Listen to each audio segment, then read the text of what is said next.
Okay, good morning, everyone, for joining us today for another session of Office Hour.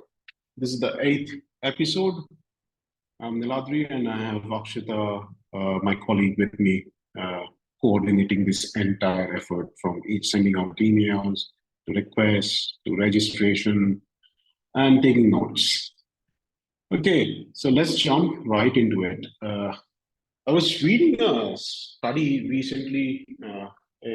This was a study based on data from 2022 from a company called Capital One Shopping that revealed the growing importance of discount coupons and shopping habits.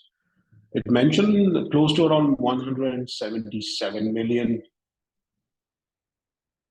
people across US have redeemed some kind of a digital coupon in 2022, and the number started growing.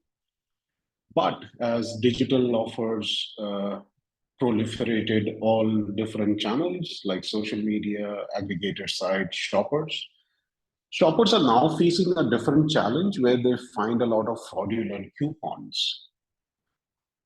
And the problem has increased manifolds because of this parasitic SEO practices that we see. So if you're looking for a shopping coupon for a brand, it's more likely that you will come across one of the major news sites, unfortunately, like maybe USA Today, LA Times, CNN, Forbes, and the likes. So what Google did as part of its efforts to control this menace was they issued a warning couple of 2 months to most of these news sites who carried on these practices. And so Google started tightening the regulations. And all these third-party coupon sites, which had minimal oversight and control, they have started removing them from the search results. We have noticed, people have noticed that this is part of Google's effort to combat site reputation abuse, as they called it, and to ensure a safer online experience. So a lot of these large news sites, if you notice now, CNN, USA Today, LA Times, Forbes, etc., those some keep showing up for random queries, but they have basically de-indexed parts of the website or subdomains or subfolders in some cases. Their entire coupons folder or online vouchers folders are gone. They no longer show up in search results. People reached out to Google thinking that this could have been done by changing Google's algorithms.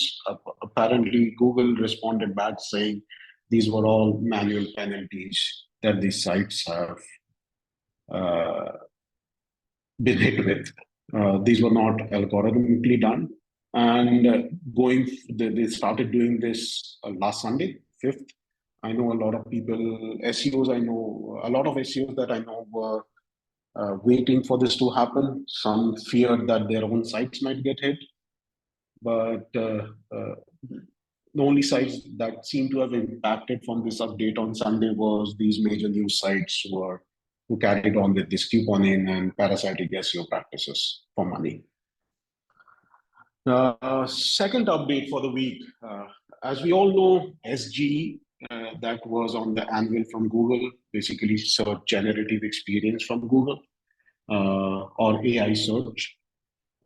Google has started labeling these SGE experience as AI answers. Earlier, there were a lot of talks about that they will be known as AI overviews. AI overviews are experimental, etc., etc. But now they are clearly labeling it as AI answers. So some of the search results that we have seen, where we would see traditional search snippets. In the absence of snippets, we have started noticing AI answers. It has been rolled out only in limited geography, so you may or may not come across this. We'll send across a few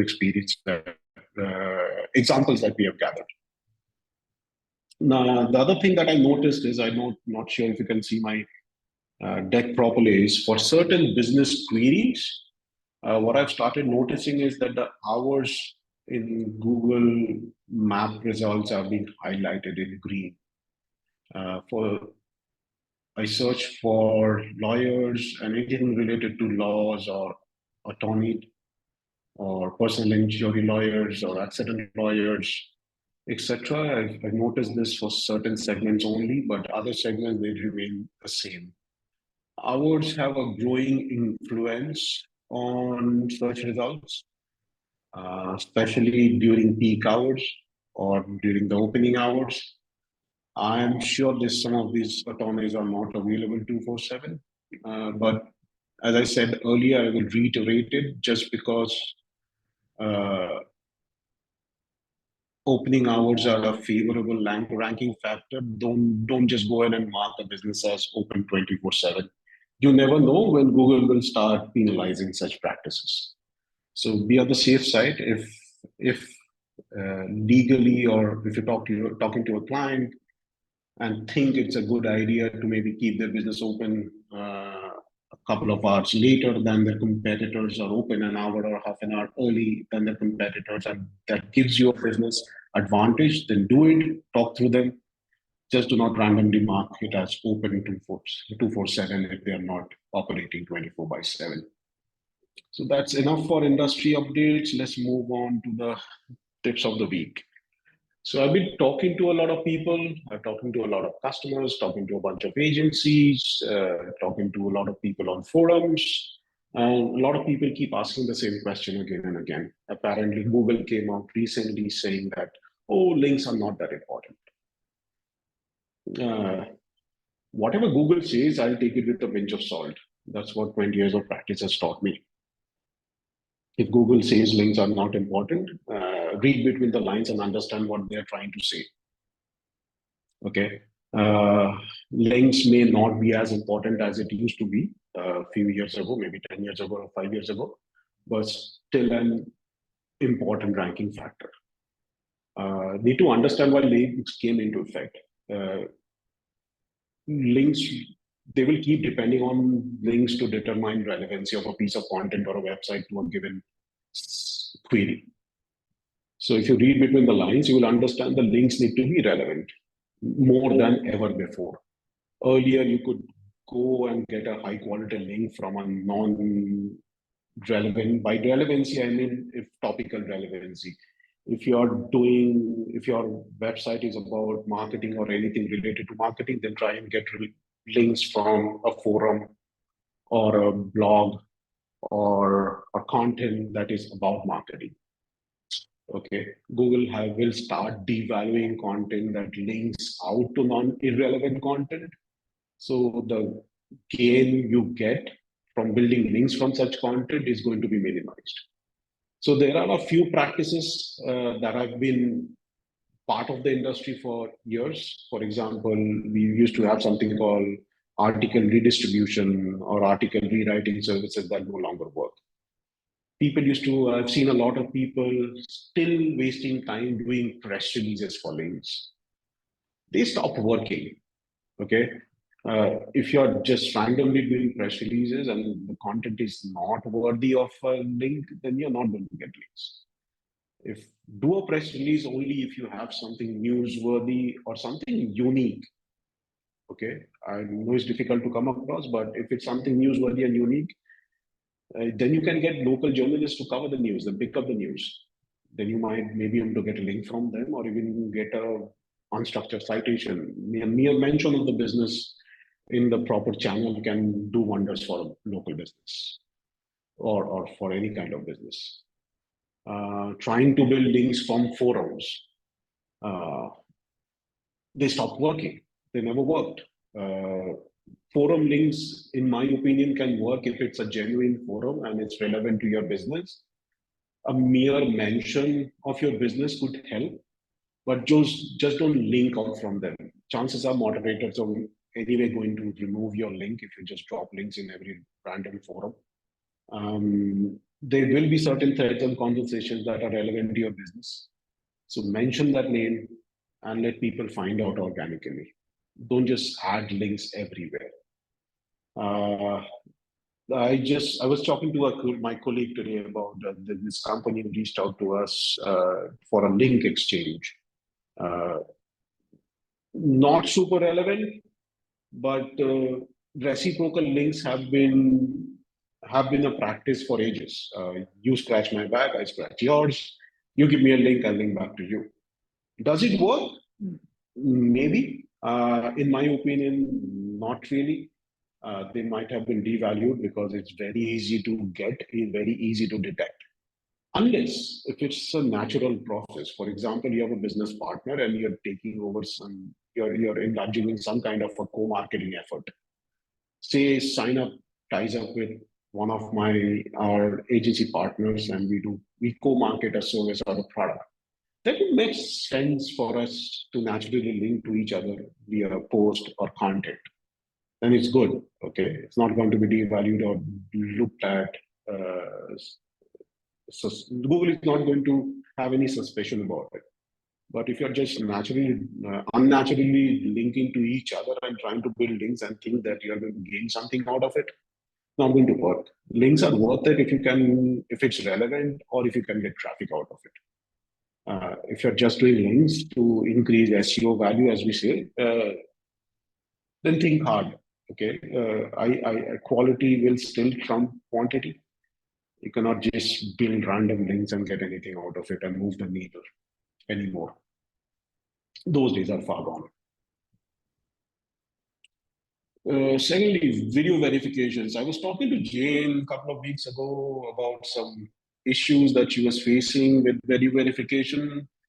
And I started doing this on behalf of some of our clients to understand the problems we face. I came across 3 usual issues with it. One was if video verification is the only option being displayed without any alternative when you try to go verify your business. It's a single location business, SAB or non-SAB service area, or a brick and mortar local business that you're trying to verify, and you come across video verification is the only option.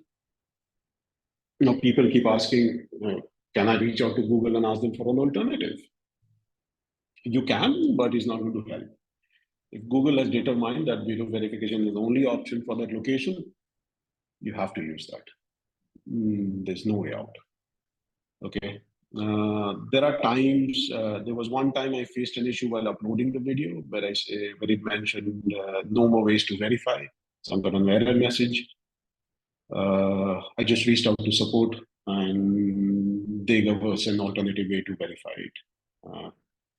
If you face any other error while uploading the video, though Google says that the video file needs to be of a certain size, more often than not, you might face an error. The video upload will fail. So there are 2 situations that I came across where we got an error. The video upload failed. So in the first situation, we just restarted the computer and we were able to upload the video. On a different case, we were able to upload the video by reducing the file size. The file size was much less than the recommended file size from Google, and it worked. Nothing else works. I would suggest do not waste time reaching out to the Google Business Forum. Google Business Forum people cannot help you with video verification at all. So there's a comment from Jane. Google video verification tries to the verification, remove the request for information such as business license. This will get you suspended. We're now finding so many locations do not have a current business license. Correct. You are absolutely right, Jane. If you do not provide the documentation, they will suspend your business. And they're doing it more often to service area businesses nowadays. I came across 6 instances in the last 10 days. So yes, do not waste time reaching out to the Google Business Forum for looking for solution about video verification option. If video verification is the only option and for some reason the video upload fails, you tried other options, did not work, just open a ticket with Google Business Support. Okay? Forum people cannot help you with Google video verification at all. save some time. Okay. Very important study. I will link you guys to the podcast when we send over the notes. There was a study done, and there was a report released last month, I think. There was these specific behavioral patterns that were uh, noticed from searchers across verticals. So each industry exhibits typical behaviors while interacting with Google search results. And the search results vary because the layouts vary. In certain layouts, you will have the local services ads. Certain layouts, you won't have the local services ads. Just as the example that we cited earlier, in certain industries, you will see a green hours path, path position changes. You will have far more ads in certain results. Other elements can vary significantly depending on the vertical or the industry. Influences the user's interaction and final behavior. So what was the methodology? So the study involved setting up a panel of actual consumers or customers who were who were given task of solving a certain problem on Google or finding something on Google, like finding a restaurant or hiring a doctor or finding a lawyer, etc. And their interactions, clicks, comments were recorded to provide insights into actual search behavior patterns of people. So there was a huge impact of local services ads on the search behavior. Local services ads significantly alter behavior because they are positioned that way. They get a very prominent placement at the top, where earlier we used to have Google ads, and the nature of the ads itself look very authoritative due to the appearance of checkbox and checkmarks and iconography, reviews, etc. So even people who generally avoid ads were observed to interact with local services ads. So it kind of highlighted the power of Google to influence user behavior through ad placement and changing the type of ads. Vertical specific understanding. The research underscored the necessity of understanding specific verticals. By that it means is you need to optimize based on the vertical and user behavior. For example, how Google structures results, because no two results are the same. If you're searching for a lawyer or a doctor versus a service area businesses or home services businesses, the elements are going to be completely different. I would suggest take your top 5 vertical and make a list of what you see, what kind of pattern you see, the pattern across industry, pattern across location, and determine how you want to optimize them, because customers' trust and engagement are going to be different. Okay, how people trust a healthcare business will be far different for how customers trust and behave with a home services business. Okay, certain type of businesses would get a lot more website visits to check the authenticity and credibility of the business. Okay, for example, storage facilities as an example, right? People prioritized proximity and pricing, with reviews kind of servicing primarily to exclude options rather than to select them. So if you're a storage facility business, optimize for proximity and price. Display pricing prominently on the website and given an indication with your service and product pricing within the GBP profile. Healthcare practitioners, people value reputation and reviews heavily when it comes to healthcare. This is a big problem for a lot of healthcare practices that we work with, because doctors are well known for avoiding asking for reviews. We work with large hospital chains. I've seen this problem across the board. But people, if your consumers are valuing reputation and reviews heavily, and if you're not garnering reviews and not asking for reviews, then they won't select you. They will go to a different provider. Healthcare searchers also use local finders more extensively than they look for organic search results. Legal services, lawyers, advocates, people are looking for signals of credibility and expertise with heavy emphasis on reviews and organic search performance. Okay, if they're looking for credibility and expertise, I would say there are three things that you need to focus on when you're working with lawyers or anything related to the legal services. Reviews, prominently displaying your maybe some kind of affiliation logos, and also prominently displaying how many years you have been in the business, your experience. Okay. When it comes to restaurants, people look for reviews, and immediately after that, they want to look at menus. If you're working with restaurants or food businesses, make sure those are prominently marked into your listings and in your content. Significance of reviews. Reviews remain crucial, but are interacted with differently based on industry. For example, healthcare, high star rating and recent reviews influence consumer trust and decision making significantly. So please, please, please, if you're working with doctors, hospitals, drive home this message. You may not like reviews because there's this fear of getting bad reviews. So if you always keep fearing bad reviews, you're never going to get any good reviews. Okay, websites remain a vital asset. Despite the prominence of Google search elements, the study found that the importance of having a well-maintained and informative website that aligns with customers' needs specific to each industry. Okay.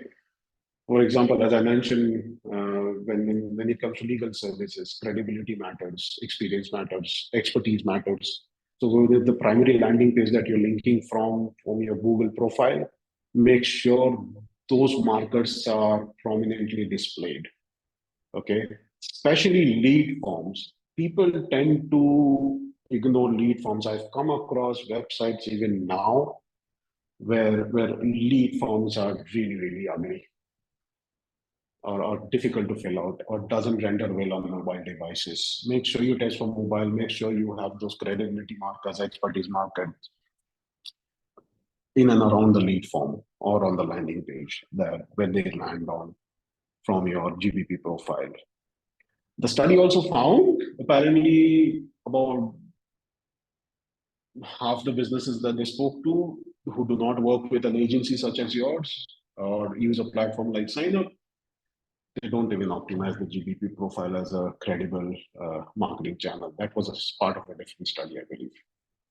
Anyway, don't need to take notes. We'll send out detailed notes end of the call or by tomorrow. There might be a slight delay in delivering the notes as we have some issues going on with our email system. Okay. Helpful tools for the week. AI content. So we use AI content to draft summaries, to draft, create a roadmap of items to write about. We use AI content to highlight some of the things that we do on social media. I was playing around with it earlier this week and late last week. I was talking to my team as well. I found Claude's output to be, especially the new one that they have launched, I believe, I think Opus 3. I think their output was actually better than, in some context, was better than ChatGPT 4. You want to test further, you can test it out. You can go to this link and sign up for a free account. And if you want to try out the latest version, I think they charge you like $20 a month. You can test it out if you're heavily dependent on AI tools for content and outlines and stuff like that.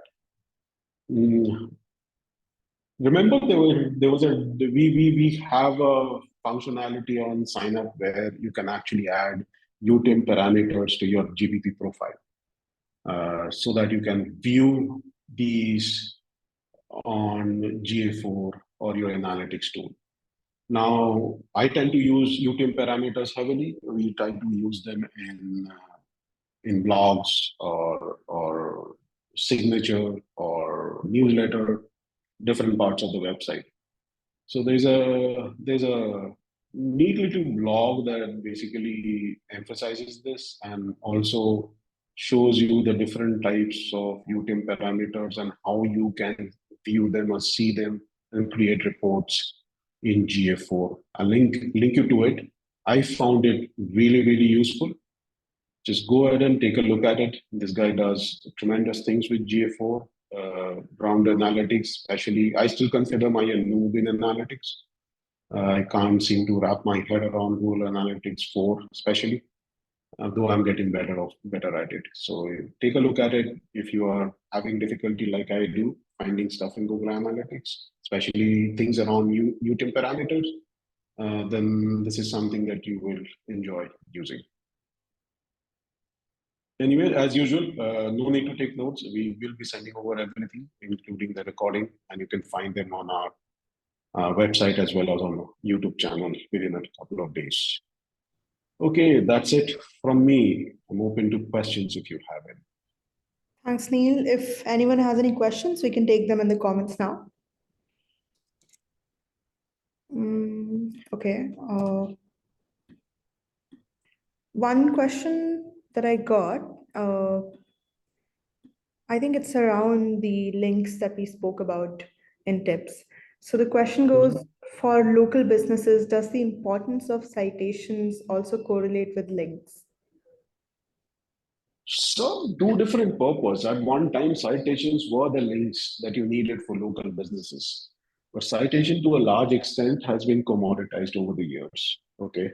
There was a time I used to build like 1,500, 2,000 citations for a very competitive niche in a large city. You don't need to do that right now. Okay. You cover the top 50, 60, 70, whatever you can, cover the few niches specific or industry specific citations, and you're done. Just make sure that they are updated all the time.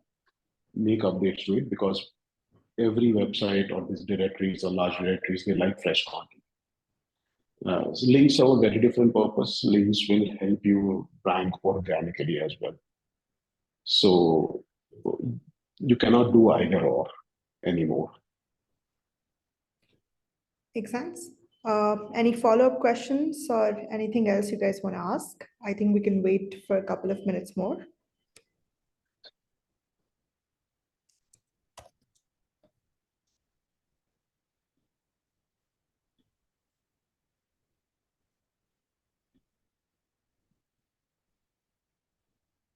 Again, no need to take notes. We'll be sending you everything, the recordings, the event playbook, as well as the event deck. You'll probably get it in your inbox within 24 to 48 hours after every event.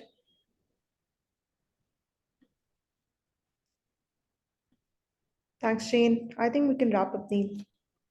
Okay, thank you so much. I'll probably skip the event next week. We'll send out notification. So see you all next time. Have a lovely rest of the week. Bye-bye. Thanks, everyone. Bye.